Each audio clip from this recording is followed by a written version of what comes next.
히브리서 제10장. 우리가 진리를 아는 지식을 받은 후 짐짓 죄를 범한즉 다시 속죄하는 제사가 없고 오직 무서운 마음으로 심판을 기다리는 것과 대적하는 자를 태울 맹렬한 불만 있으리라. 모세의 법을 폐한 자도 두세 증인으로 말미암아 불쌍히 여김을 받지 못하고 죽었거든. 하물며 하나님의 아들을 짓밟고 자기를 거룩하게 한 언약의 피를 부정한 것으로 여기고 은혜의 성령을 욕되게 하는 자가 당연히 받을 형벌은 얼마나 더 무겁겠느냐. 너희는 생각하라. 원수 갚는 것이 내게 있으니 내가 갚으리라. 또다시 주께서 그의 백성을 심판하리라. 말씀하신 것을 우리가 아노니 살아계신 하나님의 손에 빠져 들어가는 것이 무서울진저 전날에 너희가 빛을 받은 후에 고난의 큰 싸움을 견디어낸 것을 생각하라. 혹은 비방과 환난으로서 사람에게 구경거리가 되고 혹은 이런 형편에 있는 자들과 사귀는 자가 되었으니 너희가 갇힌 자를 동정하고 너희 소유를 빼앗기는 것도 기쁘게 당한 것은 더 낫고 영구한 소유가 있는 줄 알미라. 그러므로 너희 담대함을 버리지 말라. 이것이 큰 상을 얻게 하느니라.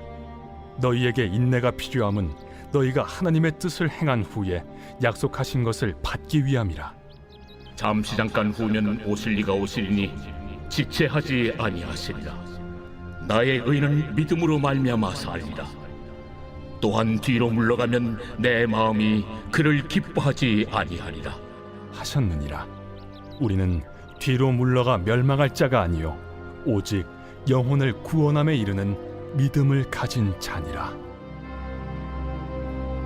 할렐루야. 사랑하는 열린문교회 성도 여러분, 지난밤도 주님 주신 은혜와 평강 가운데 단잠 주무셨습니까? 아침을 깨우는 말씀, 월요일 이 아침에 주님께서 저와 여러분에게 주시는 말씀은 히브리서 10장 26절로 39절까지의 말씀입니다.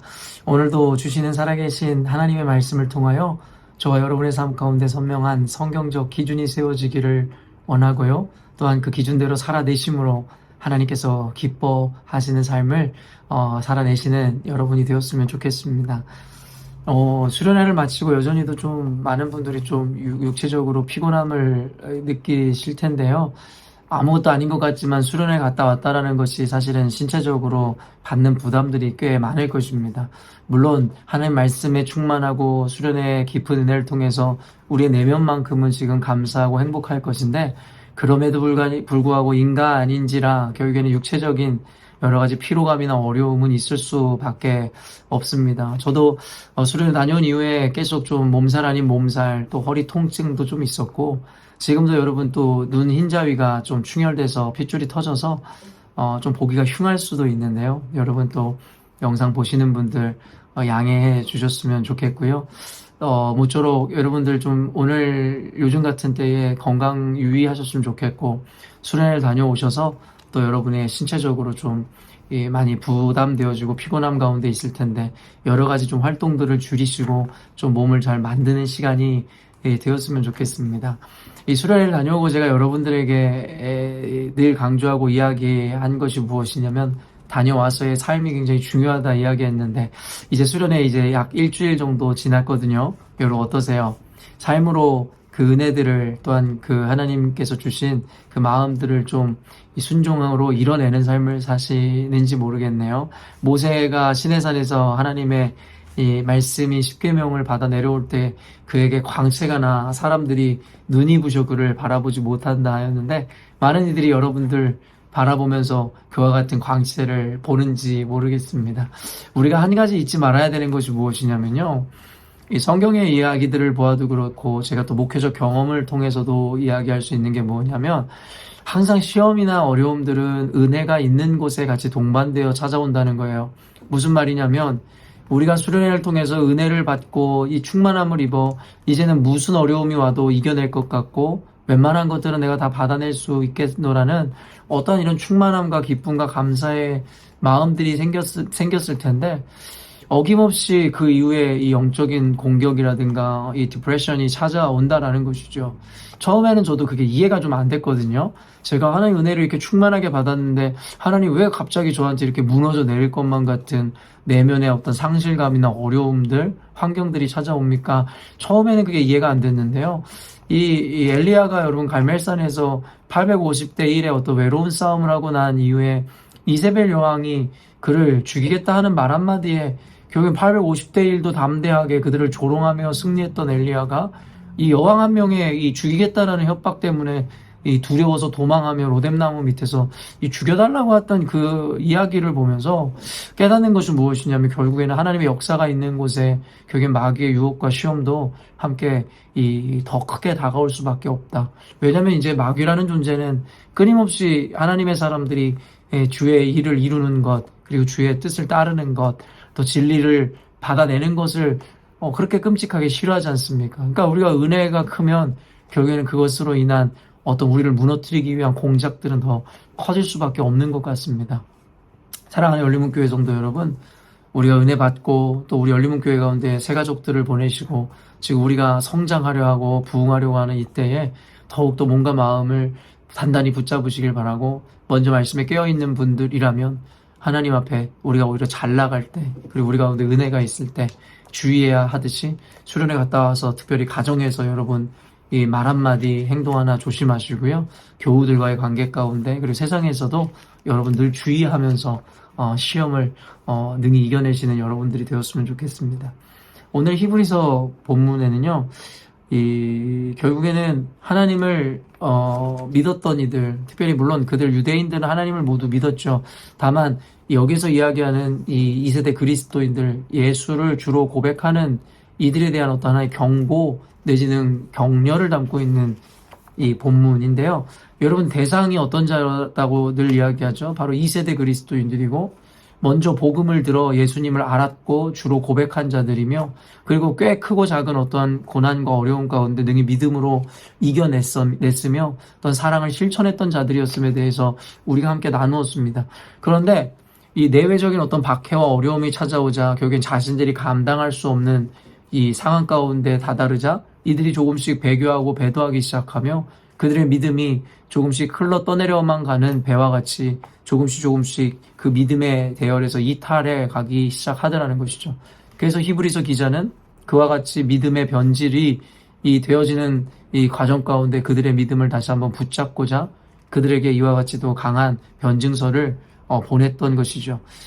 이런 컨텍스트를 이해하니 결국에 오늘 좀 무시무시한 이야기들을 좀 다루고 있는데 왜 이렇게까지 성경의 기자가 얘기할 수밖에 없는지를 우리가 이해할 수 있는 것 같은데요. 26절에서 27절 보니 우리가 진리를 아는 지식을 받은 후 짐짓 죄를 범한 즉 다시 속죄하는 제사가 없고 오직 무서운 마음으로 심판을 기다리는 것과 대적하는 자를 태울 맹렬한 불만이 있으리라. 어떻게 보면 약간 좀 협박적으로 들릴 수도 있을 것 같은데요. 그만큼 좀 단호하게 믿음의 도를 벗어나는 이들에게 이것이 얼마나 큰 죄악인지에 대해서 이야기해 주려는 의도가 있는 것 같습니다. 무슨 말이냐면 우리가 진리를 아는 지식을 받은 후에, 무슨 말이냐면 예수님을 알 수 있는 그 복음, 그 진리를 전해 듣고 그것을 붙잡은 이후에 다시 범죄한 즉 어떤 범죄입니까? 컨텍스트로 이해하면 예수를 부인하고 다시 예전의 유대교로 이 예수를 부인하던 그때로 돌아가려고 하는 그와 같은 이들에 대해서 범죄한다라고 이야기하는 것인데요.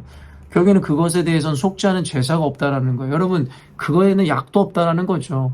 한번 예수님을 구주로 내놓고 인정해놓고 그 복음을 들어놓고 다시 예수님을 부인하는 것은 성경에서 이야기하는 바와 같이 예수를 2번 십자가에 못 박는 자들로서 그들을 회개케 할 수 없다라는 이 말씀처럼 똑같은 이야기를 하는 거예요. 그런 자들에게는 약도 없고 속죄하는 제사가 없다라는 거예요. 그들에게 기다리는 것은 무서운 심판뿐이라고 이야기하는 것이죠. 근데 이게 한 번으로 끝나는 것이 아니라 두 번째, 세 번째 단락에서도 계속 되는데요. 28절, 29절 또 읽어보면 모세의 법을 폐한 자도 두세 증인으로 말미암아 불쌍히 여김을 받지 못하고 죽었거든. 하물며 하나님의 아들을 짓밟고 자기를 거룩하게 한 언약의 피를 부정한 것으로 여기고 은혜의 성령을 욕되게 하는 자가 당연히 받을 형벌은 얼마나 더 무겁겠느냐 너희는 생각하라. 결국에는 여기서 동일한 맥락의 것을 또 얘기하잖아요. 뭐냐면 모세의 법을 폐한 자도 용서받지를 못했는데 하물며 하나님의 아들, 그러니까 모세와는 비교할 수 없는 권위를 갖고 있는 하나님의 아들을 짓밟았다. 짓밟았다는 게 뭐예요? 다시 예수를 부인하고 그 신앙에서 멀어지는 자들에 대해서 이야기하는 것이겠죠. 결국엔 그 거룩한 피를 부정한 자들은 성령을 욕되게 하는 것이고, 결국엔 그들이 받은 형벌이 얼마나 무겁겠느냐라고 또 똑같은 말을 반복한단 말이에요. 근데 또 여기서 끝나는 게 아니라 또 세 번째 맥락에서 또 얘기합니다. 30절에 원수 갚는 것이 내게 있으니 내가 갚으리라 하시고 또다시 주께서 그의 백성을 심판하리라 말씀하신 것을 우리가 아노니. 여러분 어떤 말이에요? 주님께서 그의 백성을 심판하시리라 말씀하신 것을 우리가 기억해야 한다라는 것이죠. 저는 이 말씀을 통해서 결국에는 히브리서 기자의 간절한 마음을 보아야 되는 거죠. 결국에는 당시 2세대 그리스도인을 저주하는 말이겠습니까? 아니면 그들이 이와 같은 심판을 받기를 원하는 마음으로 이야기할까요? 당연히 아니겠죠. 그들을 사랑하는 마음으로 제발 예수님을 등 돌리고 예수님에게 이 배교한 자들에게 주어지는 심판이 이와 같이 무서울진데 너희들 제발 그 길에서 벗어나라고.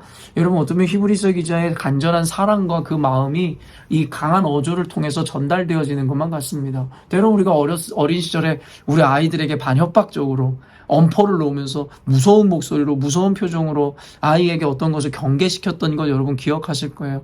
여러분 그 이유가 뭐예요? 아이를 사랑하고 그 아이가 잘못된 길, 잘못된 것을 하지 않기를 원하는 부모의 마음에서 나오는 어떠한 표현이었잖아요. 그러니까 이와 같이 완곡한 표현을 쓰는 히브리서의 기자의 마음을 이해한다면 오늘 본문이 우리에게 상처를 주거나 우리에게 어떤 고통을 주는 것이 아니라 어떻게 보면 정말 큰 실수를 하고 있구나라는 깊은 깨달음을 줄 수 있을 것만 같습니다. 사실 이 말씀을 통해서 21세기를 살아가는 우리들에게 어떤 메시지를 주는 걸까요? 여러분 오늘날의 무늬만 그리스도인들, 어쩌면 입술로는 아멘하고 예수를 주로 고백하는 자들에 대한 메시지는 아닐지 모르겠습니다. 결국에는 예수님을 알았음에도 지은 죄에 대해서 결국엔 그것이 얼마나 엄한 이 중벌인지에 대해서 우리가 알아야 된다라고 성경에서는 이야기하고 있다라는 것이죠. 제가 세상의 법은 잘은 모르는데요. 그럼에도 불구하고 어떤 가중되어지는 어떤 법이라든가 괘씸죄라든가 어떤 환경이나 컨텍스트를 통해서 감형되거나 형이 더 늘어나는 경우들을 제가 종종 보는 것 같습니다. 말 그대로 어떤 환경이나 상황, 그의 어떤 고백, 어떤 것들이 고려되어서 어떠한 법적인 심판에 있어서도 그 무게가 결정된다라고 할 수 있을 것 같은데요. 결국에는 성경에서는 모든 죄는 다 죄라고 이야기합니다. 거짓을 이야기하는 것이나 결국엔 살인하는 것이나 결국에는 죄인 것이겠죠. 그런데 오늘 본문을 보면 이 죄에 대해서 좀 경중을 좀 나눠주는 것만 같은 느낌이 드는데 말 그대로 여러분 알고 지은 죄나 모르고 지은 죄나 모두 죄입니다. 그렇죠? 어떻게 모르고 죄를 졌다고 해서 그 죄에 대해서 면함을 받을 수 있겠습니까? 내가 의도하지 않고 살인을 저질러도 결국엔 그것은 살인이고 죄일 것입니다. 그런데 이런 게 있잖아요. 결국에는 아까도 이야기한 것처럼 의도하지 않고 범한 죄라든가 그리고 그 죄에 대해서 철저하게 반성한다든가 여러 가지 이와 같은 것이 정상 참작이 되어서 형량이라는 것이 좀 달라질 수 있다는 거예요. 사실은 죄는 모두 죄인데 오늘 히브리서 기자는 그들에게 그 믿음에 배교하고 배도하는 것에 대한 그 의미를 상기시키기 위해서 결국 그들에게 이 죄를 좀 나눠 이야기하는데 너희들이 알지 못하고, 그러니까 예전에 예수를 알지 못했을 때 지은 죄에 대해서 너희들은 속죄할 수 있고 죄사함을 받을 수 있는 기회가 주어지는데, 그러나 이미 예수님을 알고 난 이후에 너희들이 다시금 예수 그리스도 앞에 범죄하면 너희들은 속죄함을 받을 수도 없다라고 이야기한다라는 것. 결국에는 아까 마지막에 읽었던 것처럼 하나님께서는 그의 백성을 심판하시리라 말씀하셨다라는 것. 결국엔 교회를 다니고 이미 예수를 안 우리들은 더 많은 책임감과 또 진리에 대한 온전히 이 길을 끝까지 가야 한다라는 이 의무가 주어지게 되는 것입니다. 제가 여러분에게 농담식으로 항상 이야기하지만 저와 여러분은 이미 건널 수 없는 강을 건너신 것입니다. 건널 수도 없고 건너서도 안 되고 우리는 더 좋은 곳을 향해서 가는 이들이기 때문에 과거의 태보를 여러분 태보된 것을 향하여 나아가서는 안 된다라는 거예요. 말 그대로 우리는 건널 수 없는 강을 건넌 거예요. 여러분이 예수를 믿고 교회에 나오기 시작하면서부터 여러분에게 이미 이제는 돌아갈 수 있는 길은 다 막혀버렸고 여러분 이제는 구원의 이 길을 완성해야 된다라는 개념만 남게 된다라는 거예요. 그런데 말 그대로 교회에 나왔음에도 불구하고 예수를 알았음에도 불구하고 다시금 예수 그리스도를 부인하고 교회를 떠나가고 그리고 하나님에 대해서 모른다거나 원망한다면 사실은 예전에 교회를 나오기 전에 복음을 듣기 전에 교회는 예수를 부인하고 예수를 모욕했던 것과는 전혀 다른 이 메시지 그리고 그 전혀 다른 의미일 것이다라는 것에 대해서 여러분은 아셔야 한다라는 것이죠. 저는요, 저를 모르는 사람이 저에 대해서 비난을 하거나 욕을 하는 것에 대해서는 아무런 관심이 없습니다. 정말 아무런 관심이 없습니다. 근데 제가 정말 마음이 속상하고 힘든다면 저를 아는 자가, 저와 깊은 영적 교제를 나눈 자가 혹시 저를 비난하거나 저에 대한 온전한 평가를 해주지 않는다면 그것만큼은 정말 속상할 것 같아요. 왜냐면 나를 모르는 사람이 뭐라고 떠들든 여러분 그것이 뭐가 그렇게 중요하겠습니까? 나에 대해서 알지도 못하는데 말입니다. 근데 이미 나를 경험하고 나와 같이 대화를 나눴던 사람이 저에 대해서 부정하거나 제가 하지도 않은 일들에 대해서 비난을 한다면 사실 마음이 참 속상하겠죠. 제가 이런 것이 꼭 적절한 비유인지는 모르겠지만 여러분 우리 믿음도 그렇다라는 것이죠. 예수님을 몰랐던 자가 아니라 예수님으로 통해서 은혜를 경험하기도 하고 기적을 경험하기도 하고 여러 가지 이 과정 가운데 예수님을 위해서 내 삶을 드리겠다라고 작정했었던 경험들도 있을 것인데 어느 순간에가 세상의 풍파나 어려움을 겪으면서 이제는 태도가 바뀌어서 예수님을 부인하고 부정하고 이제는 교회를 떠나간다. 사실 이건 전혀 다른 어떤 의미로 하나님께 느껴지실 것이 분명한 것 같습니다. 사랑하는 성도 여러분, 오늘 말씀을 통해서 여러분들에게 전해드리고자 싶은 마음은 히브리서 기자가 그러하였듯이 결국에는 오늘날의 여러 가지 신앙이나 여러 가지 믿음에 대한 회의를 느끼고 시험에 드는 이들이 있다면 오늘 말씀을 꼭 이해하시고 받아냈으면 좋겠습니다. 32절 마지막으로 읽어드리면 전날에 너희가 빛을 받은 후에 고난의 큰 싸움을 견디어낸 것을 생각하라. 여러분 언젠가도 이야기했지만 그리스도인들의 인생은 그렇게 녹록지가 않습니다. 그럴 수가 없는 메커니즘을 갖고 있어요. 좁은 길이고 그래서 좁은 문이라고 하잖아요. 시험은 끝도 없을 것이고 우리가 아무리 큰 은혜를 받아도 시험도 그에 못지않게 크게 우리 가운데 늘 엄습해 올 수밖에 없습니다. 그렇기 때문에 우리는요 늘 주님께서 우리 가운데 어떠한 은혜를 주셨고 또 우리가 어떻게 그 선한 싸움 힘써 싸워 이겼는지에 대해서 기억할 필요가 있다라는 거예요. 그래서 내 감정, 내 생각이 따라가 주지 않더라도 과거의 그 경험, 하나님이 함께 하셨던 그 기억들을 통해서 오늘 내가 감당하기 어려운 이 벅찬 순간을 이겨낼 수 있어야 한다라는 것입니다. 그것이 바로 믿음이고 신뢰이며 바로 그 성숙임을 잊지 않으셨으면 좋겠습니다. 이 영상을 보는 분들은 모두 예수님을 믿는 분들이고 말씀을 사모하는 분들이라 확신하는데요. 그렇기 때문에 사실은 더 주의하셔야 합니다. 그런 저와 여러분들이 만약에 하나님 앞에서 딴 마음을 품거나 우리의 마음이 무너져 내린다면 그것은 하나님을 알지 못하던 자, 하나님의 은혜의 영광을 맛보지 못한 자들이 좌절하고 무너지고 하나님을 배도하는 것과는 전혀 다른 의미가 될 것이기 때문입니다. 사랑하는 열린문교회 성도 여러분 응원합니다. 격려합니다. 그리고 기도하겠습니다. 저와 함께 꼭 손잡고 가정 가운데 어떤 어려움이 있어도 우리 이 길을 끝까지 함께 완주했으면 좋겠고요. 그래서 우리가 함께 하나님이 주실 그 영원한 나라에서 하나님과 영원히 함께 거하는 우리 모두가 되었으면 좋겠습니다. 함께 기도하겠습니다. 사랑하는 하나님, 오늘도 말씀 통해서 다시금 우리의 마음을 다잡게 하시니 감사합니다. 때로는 이 신앙의 이 길이 길고 험하고 멀다 보니 과정 중에 낙심되고 낙담되고 또 때로는 하나님 앞에 원망될 때도 있으며 그로 인해서 또한 실족하여 교회를 떠나는 이들도 종종 보았습니다. 하나님 그러나 이 세대 그리스도인들에게 경고하고 그들에게 격려하듯이 하나님 어떻게 보면은 그들이 이미 하늘의 빛을 보았고 예수님을 알았던 자들인데 예수님 앞에서 그와 같은 낙담함과 예수님을 만약에 배신하여 교회를 떠나간다면 그것은 어떻게 보면 이전에 예수를 알지 못할 때보다 더 큰 죄악이라는 것이 우리 마음에 여러 가지 경각심을 줍니다. 이미 하나님을 안 자들로서 하나님 이 길을 후회하지 않게 하여 주시고 이미 건너갈 수 없는 건너서도 안 되는 강을 건너왔사오니 이제는 이곳에 아버지 올인하여 하나님 어떤 상황과 환경이 펼쳐질지라도 끝까지 말씀 붙잡고 승리하는 우리 열린문교회 성도들 되게 하여 주시옵소서. 하나님 아버지, 우리가 홀로 가기에는 너무나 멀고 험한 길이기에 우리 교회라는 공동체를 주신 줄로 확신하오니 서로 주변을 돌아보는 오늘이 되게 하여 주시고, 어떤 이가 혹시 상함을 입어 넘어져 가고 있다면, 쓰러져 가고 있다면, 마음의 시험에 들고 있다면 우리가 결코 외면하지 않고 그들을 찾아가서 손 내밀어 줄 수 있는 그런 넉넉한 은혜를 우리 가운데 경험할 수 있도록, 또한 우리가 실천할 수 있도록 하나님 축복하여 주옵소서. 함께 하실 주님을 찬양하며 예수님의 이름으로 기도합니다. 아멘.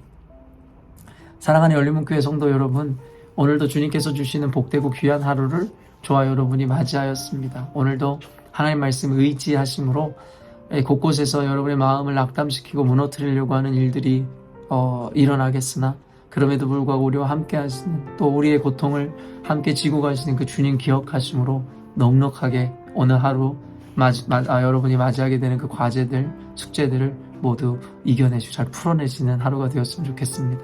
아침을 깨우는 말씀은 내일 아침에 또 만나도록 하겠습니다.